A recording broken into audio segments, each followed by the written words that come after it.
Kitchen tunnel అని మనకు నిజాం రాజులు పరిపాలించే సమయంలో ఫుడ్ ప్రిపేర్ చేసి ఆ ఫుడ్ని టన్నెల్ లోపల నుంచి రాజు దగ్గరికి తీసుకెళ్ళేటటువంటి ప్రాంతం ఇది. అయితే ఈ ప్రాంతాన్ని ఇప్పుడు మనం వీక్షిస్తున్నాము. అంటే ఫుడ్లో ఎటువంటి విషయం కలిపేటటువంటి అవకాశం ఉంటుందేమో అనేటటువంటి అనుమానంతో ఇక్కడ మనకు టన్నెల్ లోపల ఫుడ్ ప్రిపేర్ చేసి దాన్ని మనకి రాజు వద్దకు తీసుకొని వచ్చేటటువంటి ఏరియా అంటే ఇది. సరే, ఇప్పుడు మనం చూడవచ్చు, లోపలికి వెళ్తున్నాము టన్నెల్ లోపలికి.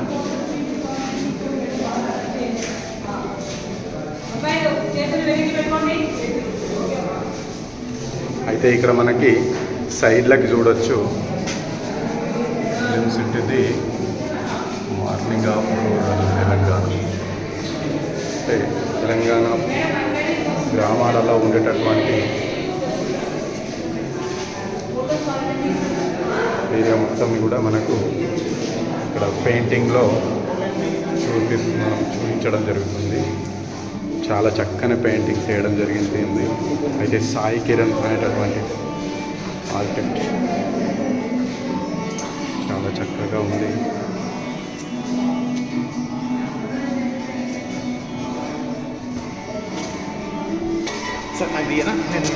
ఇక్కడ వాల్ పెయింట్స్ చూడవచ్చు మనము, ఎంత చక్కగా వేయడం జరిగింది అనేది అసలు అద్భుతమైనటువంటి పెయింటింగ్స్ అనొచ్చు. అయితే ఇక్కడ మెయింటెనెన్స్ కూడా చాలా చక్కగా మెయింటెనెన్స్ చేస్తున్నారు. అస్సలు ఎక్కడ డస్ట్ లేదు. మనకి ఇక్కడ వాల్ పెయింట్స్ చూడవచ్చు. ట్రెడిషనల్ ఫెస్టివల్స్ ఆఫ్ తెలంగాణ పండగ సమయంలో ఎటువంటి వాతావరణం ఉంటుంది అనేటటువంటిది మనం ఈ పెయింటింగ్లో చూడవచ్చు. చాలా చక్కని పెయింటింగ్స్. ఇక్కడ వెడ్డింగ్ సెలబ్రేషన్స్, పెళ్లి సమయంలో ఏ విధంగా ఏర్పాటు చేస్తారు అనేది ఇక్కడ చూడవచ్చు. అసలు ఎంత చక్కని పెయింటింగ్స్ అనేటివి నేచర్ గురించి, వెడ్డింగ్ గురించి.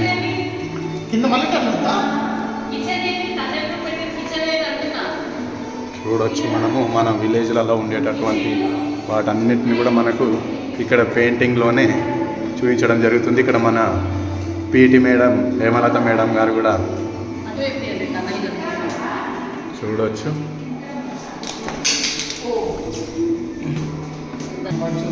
అయితే ఈ టన్నెల్ని మనము ఎండింగ్లో నుంచి ఇక్కడ చూడవచ్చు. టన్నెల్ అసలు ఎంత అద్భుతంగా కట్టిర్రో చూడవచ్చు.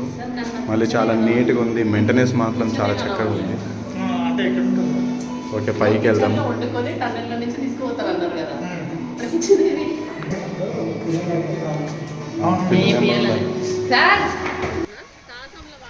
ఇక్కడ చూడవచ్చు మనకు రాష్ట్రపతి భవన్లో ఏర్పాటు చేసినటువంటి అసలు గార్డెనింగ్ మాత్రం అద్భుతమైనటువంటి గార్డెనింగ్ ఉంది. మా హెచ్ఎం మేడం గారు మాతో పాటు మా హెచ్ఎం మేడం గారు రావడం జరిగింది. అయితే మాత్రం ఈ ప్లేస్ సెలెక్షన్ మాత్రం చాలా చక్కగా సెలెక్ట్ చేయడం జరిగింది. అసలు ఎంతసేపు చూసినా కూడా తనివి తీరనటువంటి అందమైనటువంటి ప్రదేశము, అటువంటి ప్రాంతము. చూద్దాము, చాలా బాగుంది. అరే వెళ్ళిపోతుంటే ఫుడ్ ఏం వద్దా? తినడానికి బాగు చేసుకున్నా తినవా? దాదాపు పూర్తిగా వస్తుంది ట్రిప్ అనేది. కానీ ఇక్కడ చూడొచ్చు మళ్ళీ central public works department butterfly garden అంట. ఇక్కడ గార్డెన్లో కూడా చూడొచ్చు.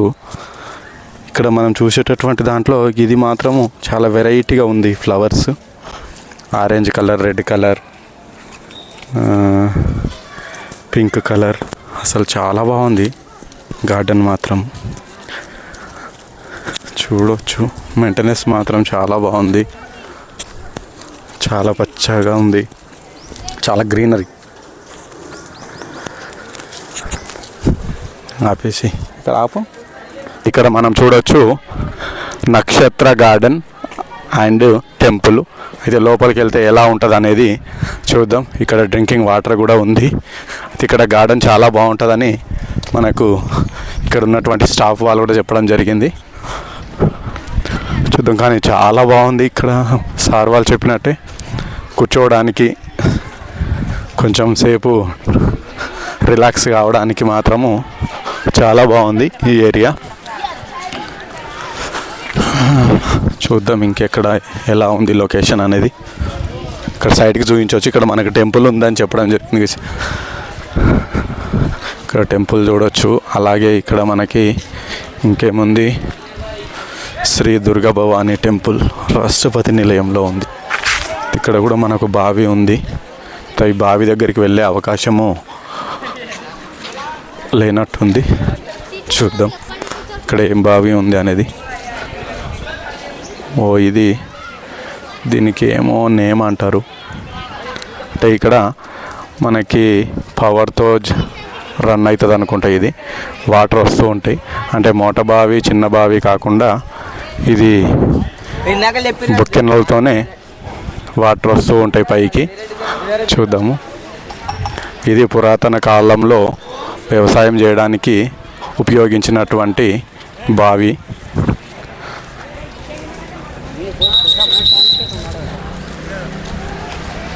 ఇక్కడ గార్డెన్ మాత్రము చాలా బాగుంది.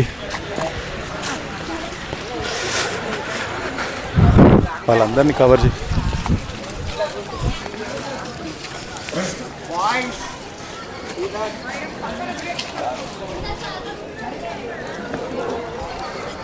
ఇక్కడ చూద్దాము.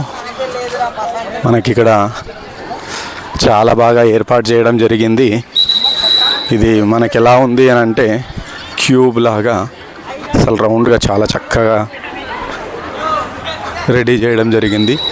చెట్ల కింద ఇది మ్యాంగో ట్రీస్. ఇది అన్ని చాలా రకాల చెట్లను ఇక్కడ పెట్టడం జరిగింది. కానీ మాత్రం చాలా సూపర్గా ఉంది. ఇది కూర్చోవడానికి, టైం స్పెండ్ చేయడానికి, అలాగే కొంచెం సేపు రిలాక్స్ కూడా కావచ్చు మా పిల్లలకి. ఇక్కడ ఎర్రచందనం చెట్టు మనము పుష్ప సినిమాలో చూసినటువంటి చెట్టు. ఇది ఎర్రచందనం చెట్టు అని అంటారు దీన్ని. అంటే చాలా విలువైనటువంటి చెట్టు ఇది. మనం ఎర్రచందనం స్మగ్లింగ్ అని అంటుంటాము. కానీ ఆ ఎర్రచందనం చెట్టు అనేది ఎలా ఉంటుందంటే ఇక్కడ చూడవచ్చు. ఎర్రచందనం చెట్టు ఇది. అలాగే ఇక్కడ చూద్దాం ఇక్కడ ఏం చెట్లు ఉన్నాయి అనేది. ఇది ఏడాకుల పాల చెట్టు అంట. ఇది ఏంటో. ఇదే చెట్టు. ఇది అల్లనేరేడు చెట్టు. ఇది అల్లనేరేడు చెట్టు. ఇక్కడ చూడవచ్చు మనము మిథున చెట్టు, అంటే పనస పండ్లు అన్నట్టు. ఇది కూడా చాలా బాగుంది. అలాగే ఇక్కడ మనము ఈ కర్కాటక అంటే మనకు మెదక్ డిస్టిక్ సైడ్లో మోతుకు చెట్టు అని అంటుంటారు. అంటే ఇది మోతుకు చెట్టు అని అంటే పురాతన కాలంలో, అలాగే మనకు టెక్నాలజీ లేకముందు ఈ ఆకులతోనే ఇస్తారాకుల్లాగా కుట్టించుకొని ఇందులోనే తినేవాళ్ళు.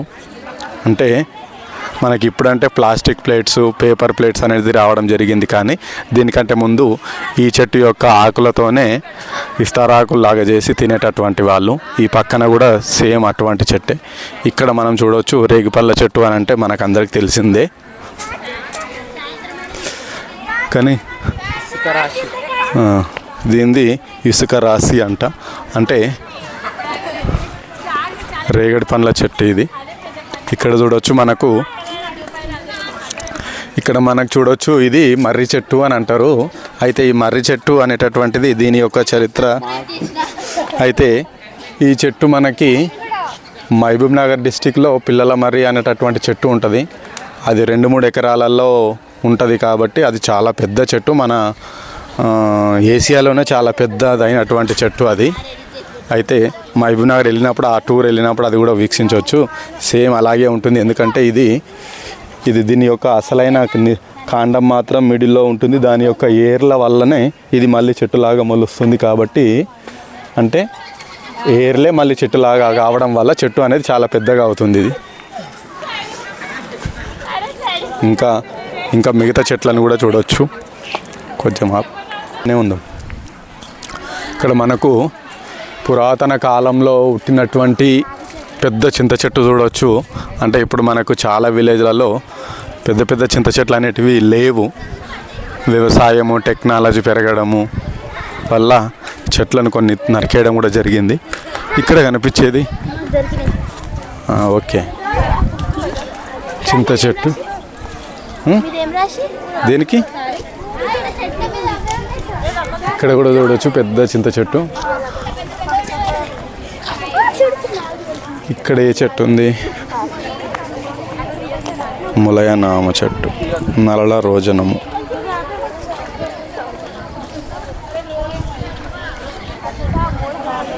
ఇక్కడ చూద్దాము.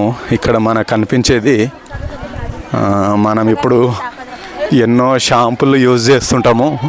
కానీ పూర్వకాలంలో యూజ్ చేస్తున్నటువంటి ఇది కుక్కుడుగాయ చెట్టు అని అంటారు.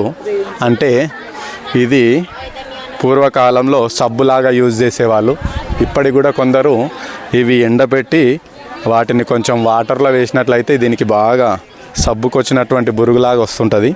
దీన్నేతోనే బట్టలు ఉతికేవాళ్ళు, స్నానాలు కూడా చేసేవాళ్ళు, షాంపూ లాగా కూడా యూజ్ చేసేవాళ్ళు. ఇప్పటికి కూడా